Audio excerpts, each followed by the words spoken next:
People often say that siblings introduce the first taste of difference, but I've never wanted it to be that way.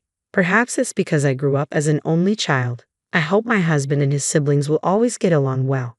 My name is Malia, and at 35 years old, I'm a housewife juggling household chores, childcare, and a part-time job. It's been nearly a decade since I married Albert, whom I met at work. We've been blessed with 2 children during this time. Albert has always been kind, a loving husband, and a devoted father since our dating days. Our family gets along harmoniously, and every day is typically peaceful and happy. Then, one day, a storm swept into our lives. The cause of this storm was my brother-in-law's fiancée. We met her for the first time last Christmas, and she was quite an unusual presence. It didn't bother me that she didn't lift a finger at my in-laws' house. After all, she wasn't yet married into the family, and my in-laws aren't the type to expect help just because someone is a daughter-in-law. Personally, I helped my mother-in-law, and naturally, Albert pitched in. My father-in-law and brother-in-law entertained the children. Meanwhile, my brother-in-law's fiancée spent the entire time glued to her phone. Even during Christmas greetings and meals, she never put it down. There was hardly any conversation beyond initial pleasantries. Frankly, I wondered why she had even come. I assumed she had been dragged along reluctantly by my brother-in-law and was in a bad mood. I really wanted to connect with her, so I insisted he bring her, but she seemed disinterested. Half a year after that Christmas, Dusty is getting married, my husband mentioned as he changed clothes after returning from work. Dusty is my brother-in-law. He's finally decided to tie the knot. Is it with that girl? I asked. Yeah, seems like it, he replied. He's already 30 years old and marriage is a milestone. But I'm worried about her character. Marriage changes a lot compared to just dating. I wonder if they'll have a peaceful married life. One day, my husband returned home looking exhausted. Welcome back. Work seemed tough today, I asked. No, it wasn't work, he sighed. I ran into Dusty's girlfriend, Ditette, at the office. What was she doing there? I inquired. She came to see me, he explained. She said she had something important to discuss. What does she want to talk about? I asked, curious. Well, about that, he hesitated. I was surprised she came to my office, but even more surprised by what she asked for. What did she ask for? She wanted help with wedding expenses, he revealed, or, if that's not possible, some pocket money. What? I don't understand, I replied, bewildered by the request. I couldn't grasp the situation. The cost of a wedding should be reasonable if managed within one's means. Dusty has a stable job and earns well. What baffled me more was the request for pocket money. Why would my husband give money to Dusty's girlfriend? To my surprise, my husband hesitated before continuing, reluctantly sharing, well, she also asked if we could go out for a meal or something, just the 2 of us. What? Why? I exclaimed, taken aback. She said she wants to build a good relationship with me because I'll be her brother-in-law, he explained. But if that's her intention, she should come over to our house. I declined the idea of meeting her alone. I'm frustrated. Why does she need to meet you alone to build rapport? She and Dusty should simply visit us. I vented, recalling how she had been glued to her phone the entire Christmas gathering. The request for financial help and a private meeting didn't sit well with me.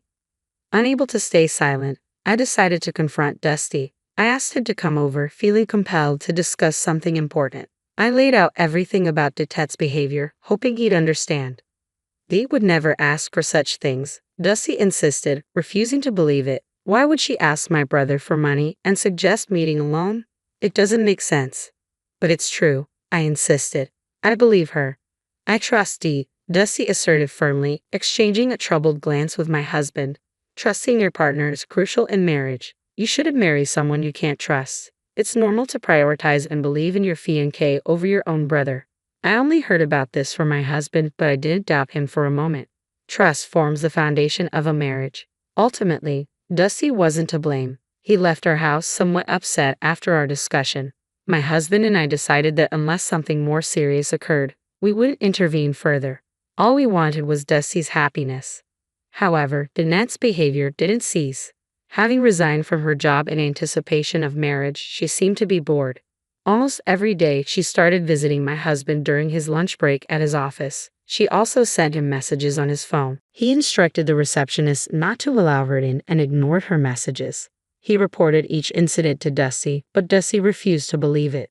He was so infatuated with Danette that he dismissed my husband's concerns. Let's go out for a meal. Just the two of us. Could you give your dear sister-in-law some pocket money? I feel so lonely without Albert by my side. Her messages read. Even after my husband sent screenshots of these inappropriate messages to Dusty, he still refused to accept the truth. Then, I received a call from Dusty. What kind of harassment is this?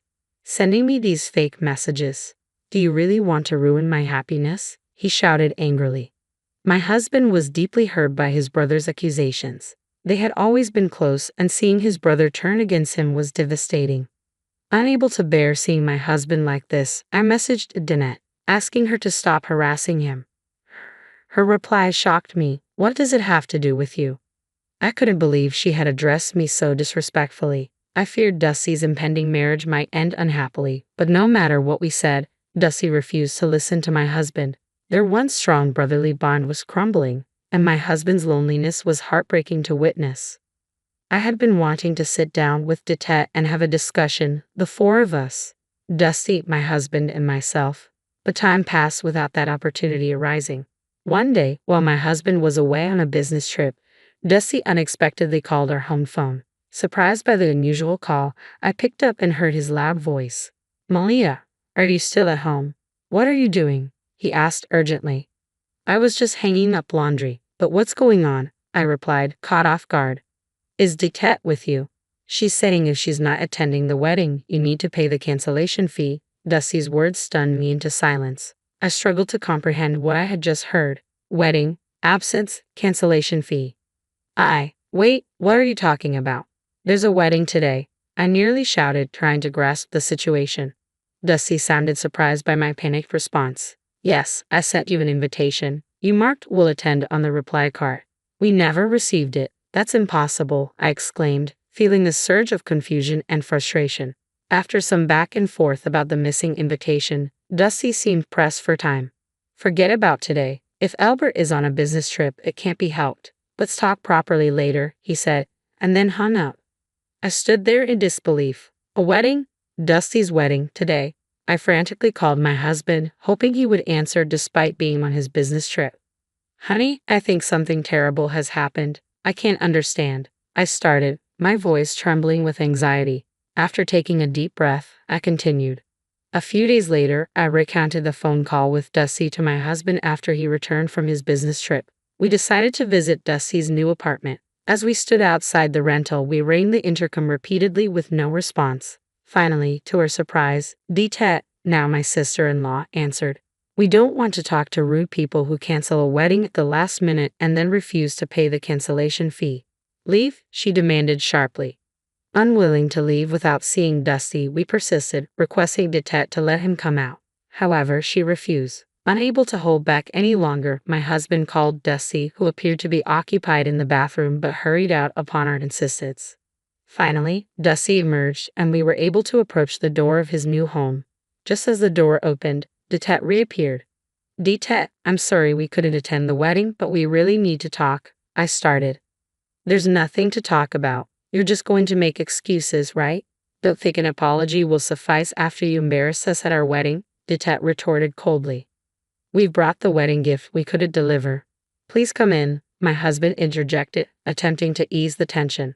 To our surprise, Danette's attitude quickly shifted upon seeing the gift.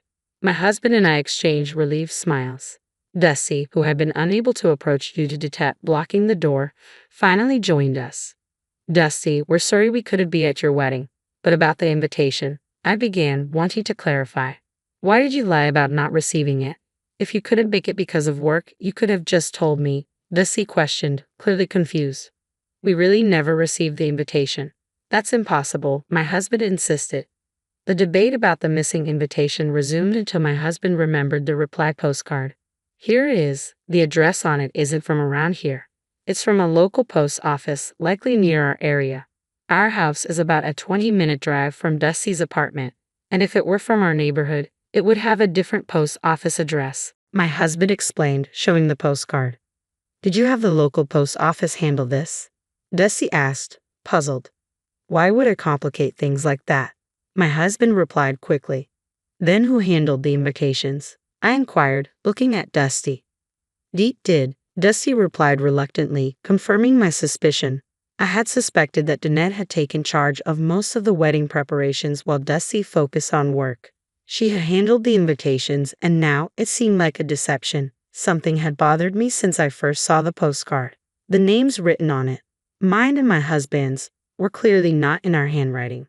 My husband had a talent for calligraphy and wrote beautifully, whereas I struggled with my own handwriting, which was far from elegant. Normally, I relied on my husband to fill out forms and documents for our children's school due to my poor penmanship. The names on the postcard were written in a cute, distinct style that was certainly not ours. I can't write in such a cute style. This handwriting. It's Danette's, I realized aloud, feeling a sense of disbelief that we hadn't noticed sooner.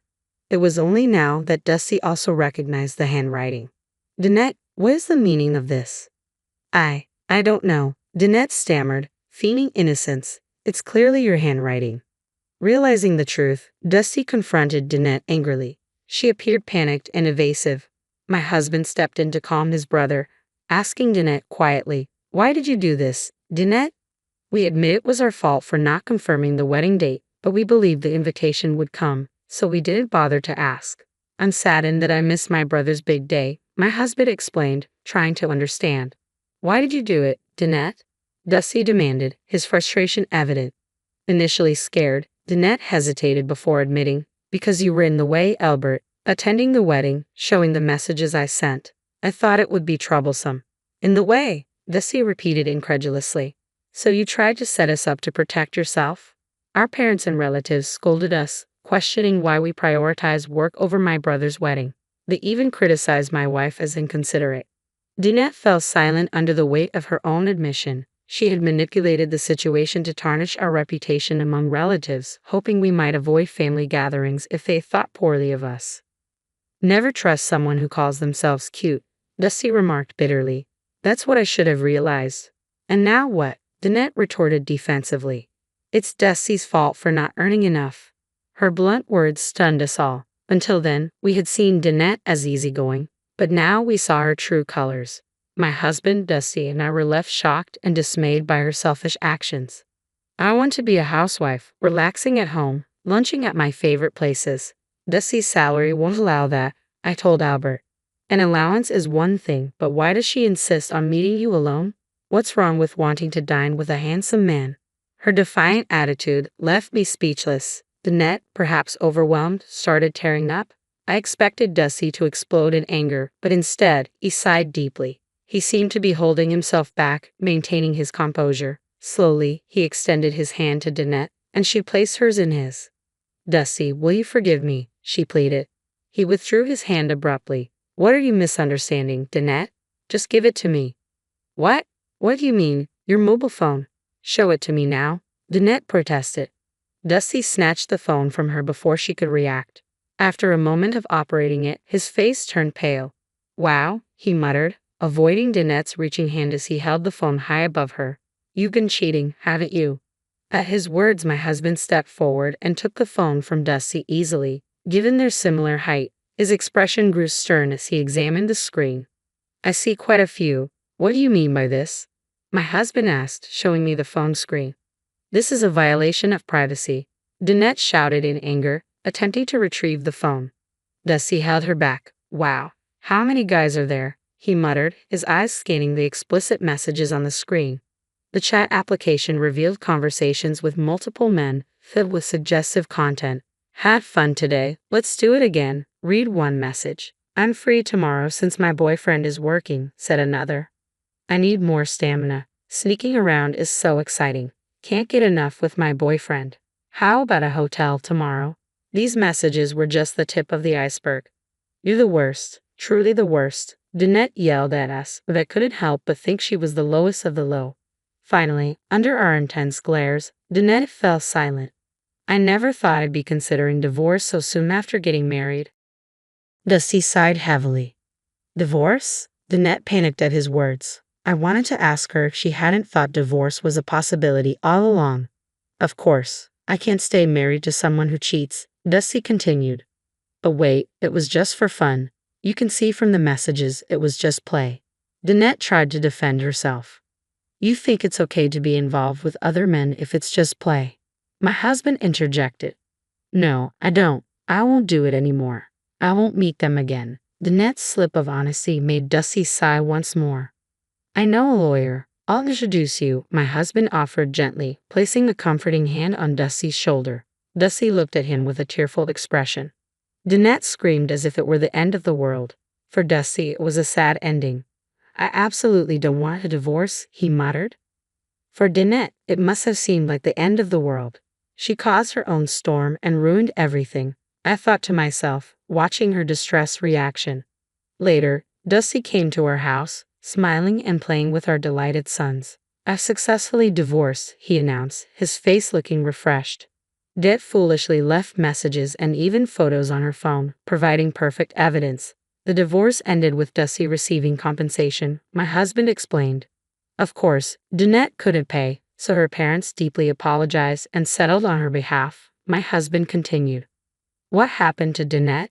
Dusty answered quietly. She's working from morning till night to repay her parents. They're keeping a strict eye on her so she won't escape. Dusty's face turned complex as he heard about his almost in-laws. It seems Danette will lead a very constrained life from now on. She wanted an easy life as a housewife, but that seems unlikely now. Don't underestimate housewives, my husband remarked. I can't imagine someone with such misconceptions managing to work properly. She's probably whining while working, Dusty added, reflecting on Danette's new reality. Well, it was tough, but it's good that you found out early. Think of it as a valuable life experience, my husband reassured Dusty. Yeah, I'll take my time, but eventually I'll start looking for someone else, my true soulmate, Dusty said with a hint of optimism. Dusty, you'll be fine. Keep it up, my husband encouraged him. I'm sorry for the trouble, and thank you, Dusty said gratefully. Don't mention it. Protecting my little brother is natural, my husband replied warmly. As I watched them share a laugh, I couldn't help but feel relieved. I was worried when things got tense, but brothers being close is best after all, I thought to myself. Mama, what's going on? My sons asked as they approached, looking puzzled. I smiled and placed my hands on both of their heads. You two always stay close like your dad and uncle, okay? Okay, Mama, they giggled in unison. Watching them play together, I couldn't help but smile warmly, cherishing the bond they shared.